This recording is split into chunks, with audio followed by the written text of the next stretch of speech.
بسم اللہ الرحمن الرحیم. میں محمد ندیم کیسر AWC اسپورٹس کے ایک نئے ویلاگ کے ساتھ. جی عید کی بہت بہت مبارک ہو، اور عید کے بعد یوم پاکستان کی مبارک ہو. اور یہ جو جناح کیپ ہے یہ علامت ہے پاکستان کی، بانی پاکستان کا پہناوا جو کبھی حکمرانوں کا بھی پہناوا رہا، اور پھر جو ہے نا یہ کہا گیا کہ جناح کیپ ہر سر پہ نہیں سجتی اور اس کے لیے بھی سر ہونا چاہیے اور اس کے لیے کردار ہونا چاہیے.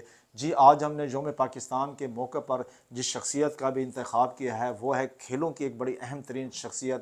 جی ہاں، جو سردار بھی ہیں اور جنہوں نے کام کیا ہے کھیلوں کی پروموشن کے لیے. اسکول ٹیچر رہے تو وہاں سے ٹیلنٹ نکالا، اور پھر جب آرگنائزر بن کر اسپورٹس آفیسر بنے تو اس میں بھی انہوں نے وہاں سے ٹیلنٹ نکالا جہاں سے گمان تک نہیں ہوتا تھا، اور ایسے ایسے پلیئرز نکالے جن کے نہ ہاتھ تھے، نہ بازو تھے، نہ ٹانگیں تھیں، لیکن انہیں کھلایا. اور کھلانے کے بعد ڈس ایبلڈ ہمارے جو کرکٹرز تھے، کھلاڑی تھے، ان کی گونج بھی پاکستان میں سنائی دی. اور وہ ورلڈ کپ ڈس ایبلڈ کا جو باقاعدہ طور پر ایک آفیشیل ورلڈ کپ تھا اس میں پارٹیسپیٹ کیا، ایشیا میں کھیلے.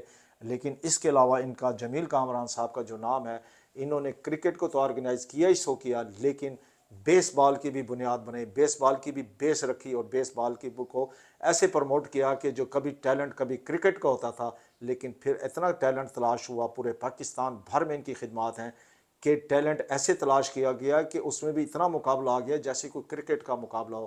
اور اسی طریقے سے ہاکی کے خود بھی پلے رہے اور سکواش کو بھی بڑے قریب سے دیکھا. اور بھلے آرگنائزنگ میں ملتان کے لیول پر ان کا ایک رول اور کردار رہا ہے اسکول کالج کے لیول تک، لیکن چونکہ کوئی ایسوسیشنز نہیں ہیں اس حوالے سے بھی ان سے بات ہوگی. اور سب سے اہم ترین بات یہ ہے کہ ایک نامور ایسا کھلاڑی جس نے آرگنائزنگ بھی کی، ہاکی کے پلیئر بھی رہے، اور آرگنائزنگ میں ہے تو اس میں بھی ان کا توتی بولتا ہے پورے پاکستان میں. اور اس کے علاوہ جب آئے آفیشلز کی طرف تو اس میں امپائرنگ کی، اور امپائرنگ میں PCB کے elite referee, first class umpire match referee کا میچ امپائر کا بھی اعزاز حاصل کیا، اور انٹرنیشنل لیول کے بیس بال کے امپائر بنے، اور جس کو پذیرائی ملی ورلڈ بیس بال کی طرف سے بھی اور ایشین بیس بال کی طرف سے بھی. ہم ان سب موضوعات پر بات کریں گے، لیکن آج ہمارا جو موضوع ہے وہ ہے یوم پاکستان اور پاکستان میں کھیلوں کی صورتحال. جی جمیل بھائی، بہت شکریہ ٹائم دینے کا. ایک عمر گزری ہے آپ کی جسے کہتے ہیں نا کہ اگر آپ کی دیکھا جائے جتنی عمر ہے تو میں تو کہوں گا کہ پباں بار جب آپ نے چلنا شروع کیا تھا، آپ نے گھر سے گلی میں قدم رکھا تھا تو آپ نے گلی میں ہی کھیلنا شروع کیا. بھلے وہ تھاپے سے کھیلتے تھے جیسے امی کپڑے دھویا کرتی ہوں گی، اور اس کے بعد کو تھاپے کو آپ نے کرکٹ کا بنایا. پھر 10 پیسے لے کر آپ نے آرگنائزنگ کیے اپنے دور کے حساب سے، تو 10 پیسے کافی تھے. وہیں سے اپنی کہانی شروع کیجیے ہمارے ناظرین کو، اس کے بعد ہم بات کریں گے پاکستان میں کھیلوں کی مجموعی صورتحال پر. جی بسم اللہ الرحمن الرحیم. شکریہ ندیم کیسر صاحب. دیکھیں، مجھے بچپن سے ہی جو سپورٹس کرنا وہ شوق تھا. اور جیسے آپ نے بتایا، ہمارے اکثر آپ دیکھیں کہ پاکستان میں اکثر گلی محلوں سے ہی کھیلوں کا آغاز کیا جاتا ہے، کیونکہ اس لیول پہ ہمارے پاس گراؤنڈ ہی نہیں ہے. تو اس دور میں تو اور بھی حالات ایسے تھے، جس دور کی ہم 70s کی بات کر رہے ہیں. 70s کی بالکل. جی جی تو اس میں تو آپ کو پتہ ہی ہے کہ گراؤنڈس کی کیا حالت تھی، اور آج بھی آپ کو معلوم ہی ہے کہ اس سے جس حساب سے آبادی میں اضافہ ہوا ہے تو گراؤنڈوں کی تعداد وہ نہیں ہے. بہرحال اللہ تعالیٰ کا بڑا کرم ہے کہ اللہ تعالیٰ نے ہمیں ایک ایسی فیلڈ دی سپورٹس کی کہ جس میں اگر ہم نے خدمت کی ہے تو کم از کم اس میں یہ ضرور ہے کہ یہ ایک پاکستان کی خدمت ہے. صحیح.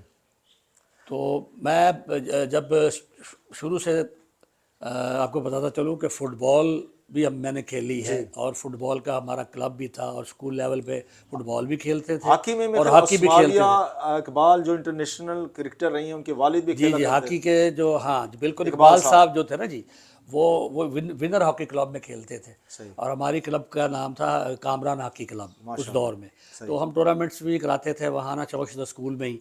تو وہ اقبال صاحب بھی اس میں حصہ لیتے تھے. تو فٹ بال کا ذکر ہے تو آپ کو پتہ ہے کہ جو ہمالیہ کلب ہے، جی جی یہ ان کا اس وقت، کیونکہ ہمارے نزدیک تھے اس وقت جہاں ہماری رہائش ہے، تو یہ فضل آباد مل ہوتی تھی کسی دور میں نا، یعنی وہاں کہ پہ گراؤنڈ لائن ہوتا کراس کر تھا، کے. لائن کراس کر کے. صحیح. تو آپ وہاں فٹ چوکچھیدہ بال میں بھی جا کے کھیلتے تھے، فٹ بال بھی کھیلتے تھے. تو بہرحال کافی یہ طویل ہے. تو مختصر یہ کہ الحمدللہ ہم نے جس فیلڈ میں بھی اپنا قدم رکھا ہے، اللہ تعالیٰ نے بڑی عزت دی ہے، رسپیکٹ دی ہے. کرکٹ کا کلب جو ہے وہ ہمارا چوک شہدہ میں سب سے پہلے نیو پاک 11 کے نام سے نا جی اچھا، بنا اگر ہم اپنی بات کو کنسائز اس میں لے کے جائیں، آپ ہمیں وہ پلیئرز بتا سکتے ہیں، جیسے آپ اولین سپورٹس کی بات کر رہے ہیں، جن کھلاڑیوں کو آپ نے کرکٹ میں متعارف کرایا، دبئی کے، پاکستان، متحدہ عرب امارات کے بھی کپتان بنے، بیس بال میں جن کھلاڑیوں کو آپ نے چھوٹے لیول سے، گراس روٹ لیول سے تلاش کیا، اوپر لے کر لگائے، ان کے نام بھی بتا دیں، ایسی ڈسیبلز کے بھی نام بتا دیں، پھر ہم اس کے ساتھ پاکستان کی اوورآل صورتحال کو ڈسکس کرتے ہیں۔ دیکھیں ندیم بھائی، نام تو کافی ہیں 50 اب پلس تو میں اگر جانتا ہوں، قومی اور اور اگر بین کسی کا الاقوامی نام مس کھلاڑی ہو جائے گا جو تو آپ کے ذریعے متعارف وہ ہوئے۔ پھر میرے ایسے جی آپ جی میرے خلاف کروا دیں گے۔ جی، تو بہرحال آپ کو پتہ ہی ثاقب ہے تو سب تھے نا جو بہرحال جنہوں نے ہاں متحدہ ہاں ثاقب بالکل ماشاءاللہ ثاقب بہت اچھا، آپ کو پتہ ہے کہ ملتان کا بہت اچھا پلیئر، وہ ہمارے کلب سے پہلے سابق کلب میں بھی کھیلتا رہا، جاوید الیاس صاحب جی جی ان کے کوچ ہوتے تھے، تو جاوید الیاس صاحب نے ہی انضمام بنایا، وہ بھی آپ کے علم میں ہی ہے کہ اس وقت وہ کمبائنڈ میں کھیلتے تھے، پھر اس کے بعد وہ صابریہ میں آگے چند انضمام۔ کھلاڑی بیس بال کے بھی لے تو لیں بیس بال کے جو جیسے کپتان بھی بنے، ہاں میلسی سے بھی تھے، ہاں دیکھو ملتان سے بھی، عثمان ہے، سمیر سمیر زوار، زبار ہے، اور آپ کے ایک بیٹے ہیں تو ماشاءاللہ بہرحال محسن جمیل، ہاں بس وہ بھی وہ ہے تو امریکہ میں لیگ بھی کھیلے۔ جی جی، تو بہرحال کافی بچے ہیں بیس بال کے بھی ہیں، تو وہ ماشاءاللہ سارے سپر سٹار حسن بنے جمیل ہیں۔ ماشاءاللہ ایم فل، تو میرے خیال پہلے ایم فل ہیں جو انٹرنیشنل کھلاڑی بھی ہیں بیس بال کے، اور انہوں نے ایم فل بھی کیا ہے۔ جی جی، تو بہرحال اس میں یہ ہے کہ جب آپ محنت کریں گے نا کسی بھی فیلڈ میں تو الحمدللہ وہاں سے آپ کو رزلٹ ملے گا۔ اور جب آپ ٹیلنٹ کی بات کرتے ہیں نا جی، پاکستان میں ٹیلنٹ بہت زیادہ ہے، صحیح۔ اس کو صرف نا آپ کو ایک صحیح سمت دینے کی ضرورت ہے اور ایمانداری کی ضرورت ہے۔ میں نے کوشش کی ہے، آپ جیسے آپ کو پتہ ہے ڈسیبلز میں جو ہماری جی پرفارمنس ہے، ماشاءاللہ، چند پلیئرز تو کے نام اس میں ہاں اس جن میں کی گونج انگلینڈ کے ہاں کھلاڑیوں تک بھی دیکھو نا پہنچی، وہ سپر سٹار دبئی کا جیسے بھی کہتے ہیں معاملہ نا، تھا ہاں جی ایک سپر واقعہ۔ سٹار جیسے ہمارے ہیں نا جی، جی جی جہاں زیب ٹوانا ہے، مطلوب قریشی ہے، زبیر سلیم ہے، تو یہ ہمارے یعنی کہ ہمارے اس خطے سے سپر سٹار کی حیثیت رکھتے ہیں۔ حارث ہے، اور اس طرح ڈسیبل ماجد ہے، پاکستان کی، نعمان جی ہے، ڈسیبل کی جو بنیاد رکھی گئی تھی، یہ مارچ کا عمیر مہینہ ہے۔ تھا، 2007 کی بات ہے غالباً۔ جی جی، تو آپ یہ دیکھیں کہ جب ٹیم ہم نے پہلی دفعہ بنائی تھی ملتان کی، تو پہلے ہی ایونٹ میں ہم سلیم وہاں صاحب آئے تھے، سلیم کریم صاحب نے اس کے سلیم، پریزیڈنٹ جی جی، بنے شروع میں اور جب اس کی بانی بھی باڈی وہی بنی، ہے۔ اور ہاں اور ان کے ساتھ ہمارے آج کل میچ ریفری ہیں امیر الدین انصاری، جی جی، وہ سابقہ کرکٹر، بڑے اچھے فرسٹ کلاس کرکٹر تھے، تو وہ ان کے سیکٹری تھے، آج تک وہ سیکٹری چلے آ رہے ہیں۔ تو پر ان کی محنت ہے، یہ ایک فزیکل ڈسیبل کھلاڑیوں کو ایک بڑا اچھا پلیٹ فارم دیا، جن کو ہم کہتے تھے یہ لولے لنگڑے ہیں جی، اللہ معافی دے، تو ان کو جو اب ایک صحیح سمت میں ان کو، میں سمجھتا ہوں کہ انہوں نے بہت شاندار طریقے سے چیمپئن شپ آرگنائز کروائی ہیں۔ اور ایک خواب، جو ایک کرکٹر کا ایک خواب ہوتا ہے نارمل کرکٹر کا، کہ میں جی ملتان کرکٹ اسٹیڈیم میں کھیلوں، میں قذافی اسٹیڈیم میں کھیلوں، میں نیشنل اسٹیڈیم کراچی میں کھیلوں، میں پنڈی اسٹیڈیم میں کھیلوں، یعنی ایک خواب ہے نا یہ تو۔ جی جی، تو یہ خواب الحمدللہ ان پلیئرز کو حقیقت کے روپ میں ملا ہے، وہاں ہمارے کئی ایونٹس ہو چکے ہیں جس ان دور میں آپ اسٹیڈیمز نے میں۔ کھیلنا شروع کیا، اس دور پاکستان کے کرکٹ کا، اسکواش کا اور ہاکی کا عروج کا دور تھا۔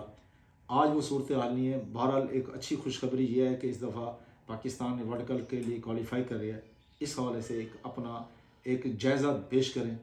دیکھیں ہاکی پاکستان کا، دیکھیں بہت میں سمجھتا ہوں کہ بہت کھیلے جانے والا کھیل تھا۔ صحیح، میں خود بھی اسکول کا کپتان تھا اور ہاکی سے ہی میرا زیادہ اس وقت شوق تھا، تو میں پھر سمجھ لیں کہ ہاکی کے ساتھ ساتھ کرکٹ بھی کھیلتے تھے، لیکن جب انڈیا کی ٹیم آئی تھی پاکستان کے دورے پر بیدی کی کپتانی میں، یہ میرے خیال 79، جی جی، 78، 78، 89، ہاں 77، 78، تو اس 78، وقت 89 جو میچ تھے نا لائیو دکھائے جاتے تھے ٹی وی صحیح، پہ، اور وہ اس وقت پاکستان ٹباکو کمپنی لیبلز نے پاکستان میں کرکٹ کے فروغ کے لیے بڑا اہم کردار جی ادا جی، کیا ہے۔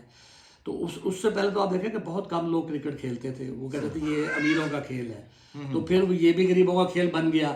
تو اب آپ دیکھیں کہ اس وقت جب کرکٹ میں اتنا کام ہوا کہ ہاکی جو ہے نا وہ پیچھے چلے گئی ہماری، بلکہ ساری سپورٹس، اور کرکٹ میں ہم بہت آگے نکل گئے۔ تو کرکٹ دیکھیں کوئی بھی کھیل ہو، کوئی بھی ادارہ ہو، بغیر پیسے کے تو نہیں چل سکتا۔ کرکٹ میں اتنا پیشن آیا، اتنا پیسہ آیا کہ کھلاڑیوں کو آج تک دیکھیں کتنا پیسہ ملتا ہے، تو ڈیفینیٹ جہاں پیسہ دکھائیں گے تو وہاں تو وہ لوگ وہاں جائیں گے۔ اب جہاں تک پرفارمنس کا تعلق ہے، تو جب تک اس کو اسی سسٹم پہ میرے حساب سے نہیں لے کر آئیں گے نا، آپ سفارش کی بجائے میرٹ. میرٹ. اور میرٹ میں یہ تھا کہ آپ لوکل جو آرگنائزر ہیں ان کو عزت دیں, صحیح. ان کو عزت دیں. وہ ایسوسیشن ہوتی تھی, وہ خود ہی الیکشن ہوتا تھا, لڑتے تھے, جیتتے ہارتے تھے, وہیں سے سارے نکل. جی بالکل وہیں سے آئے سعید انور آیا, اور وہاں سے ہم چیمپئن بنے. ہاں جی, ورلڈ کپ چیمپئن بنے. اور ہمارے یہ جو سپر سٹار ہیں, یہ جب کرکٹ بورڈ میں آئے ہیں, انہوں نے جناب لے کرکٹ بورڈ کا بیڑا غرق کر کے رکھ دیا. ان کی ذاتی اناد ہے کہ جی ایسوسیشن یہ کرتی ہے, ایسوسیشن وہ کرتی ہے. اور بھائی جان کیا کرتی ہے بھائی ایسوسیشن؟ کچھ نہیں کرتی. ہر جگہ پہ اچھے برے لوگ ہوتے ہیں, اور کرکٹ میں بھی بہت کم برے لوگ تھے جنہوں نے یقیناً کیا. لیکن آپ ان پہ حاوی تو نہ کرو جو اچھے لوگ تھے. اب اچھے لوگوں کو پیچھے کر دیا گیا ہے, وہ ڈسکریج ہو گئے ہیں. تو آپ دیکھنا ابھی تو یہ پیسے کے زور پہ اس معاملے کو چلا رہے ہیں. کب تک چلے گا ایسے؟ جب تک آپ آرگنائزر کو عزت نہیں دو گے, آرگنائزر کہاں آگے آئے گا؟ میں اگر آپ کی عزت ہی نہیں کروں گا, آپ کو کیا ضرورت پڑی ہے کہ جی آپ اپنا سارا تن من دھن اس پہ لگائیں؟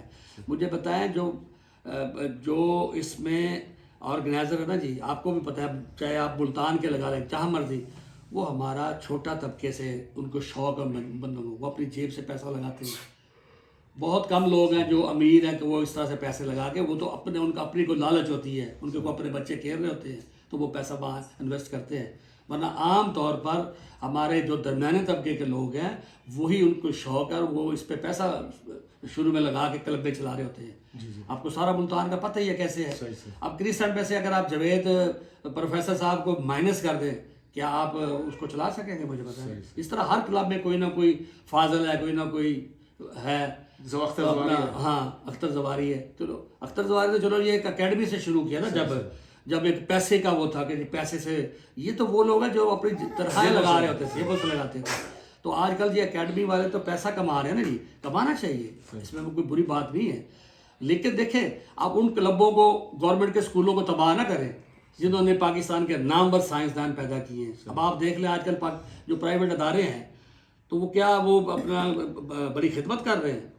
دیکھ لو ٹھیک ہے خدمت ہوگی, لیکن کس طرح سے ان کے رزلٹ نظر آتے ہیں کہ وہ ساری کریم جو ہے وہ کریم کو اپنے اداروں میں لے آتے ہیں. جی آپ کو مفت تعلیم, ساتھ آپ کو یہ وظیفہ بھی دیں گے. تو قابل جو دماغ جو گورنمنٹ کے اداروں نے اپنا بنایا ہوا ہوتا ہے ان ٹیچروں نے, ان کو وہ لے کے پھر ان کے وہ بچے آگے نکلتے ہیں نا جی. تو یہی اسی طرح سے اسپورٹس کا بھائی جان, آپ کلب کے جو آرگنائزر ہیں ان کو عزت دو بھائی, ان کو عزت دو بس. ان کو عزت دو گے تو آپ کے گراؤنڈ آباد ہوں گے. موبائل کی وجہ سے آپ کو پتہ ہے کہ بچہ جو ہے نا اس کی طرف چلا گیا ہے. گراؤنڈ آباد کرنا بہت ضروری ہو گیا ہے. تو خدا را آپ آرگنائزر کو عزت دو, کسی بھی کھیل کا آرگنائزر ہے اس کی ٹانگیں مت کھینچو. جی جمیل صاحب کا پاکستان کی کھیلوں اور کی صورتحال کے حوالے سے یوم پاکستان پر یہی پیغام ہے کہ کھیلوں کی آرگنائزنگ میں میرٹ کو فوقیت دی جائے اور آرگنائزر کو عزت دی جائے, تو پاکستان کا جو ایک سنہری دور ہے تمام کھیلوں میں وہ واپس آ سکتا ہے. اور خوشخبری یہ ہے کہ پاکستان نے یوم پاکستان کے موقع پر ہاکی کے لیے کوالیفائی کیا ہے ورلڈ کپ کے لیے, جو اگست میں ہونا ہے. اور انشاءاللہ اگست میں ہم دوبارہ اس موضوع پہ گفتگو کر رہے ہوں گے کہ پاکستان کی ہاکی کی پرفارمنس شاندار ہو گئی ہے. جی